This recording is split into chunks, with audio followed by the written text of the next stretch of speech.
User interface housing replacement. Before starting work on the quantum heater, it is important to safely isolate the product from both electrical supplies, the peak supply and the off-peak supply. Equipment must be safely isolated. Follow G38 isolation techniques. Ensure all 12 steps are adhered to and the equipment is safe to work on.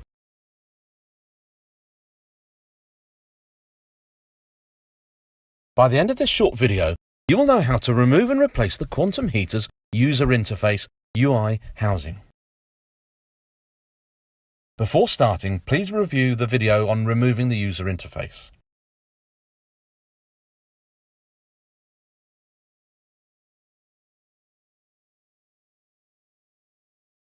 Remove the two machine screws holding the enclosure in place.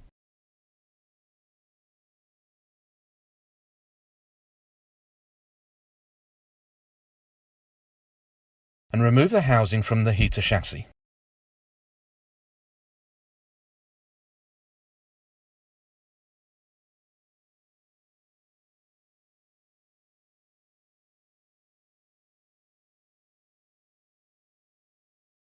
Replace the UI housing with the appropriate Dimplex spare part and refit the user interface and rebuild the heater. Thank you.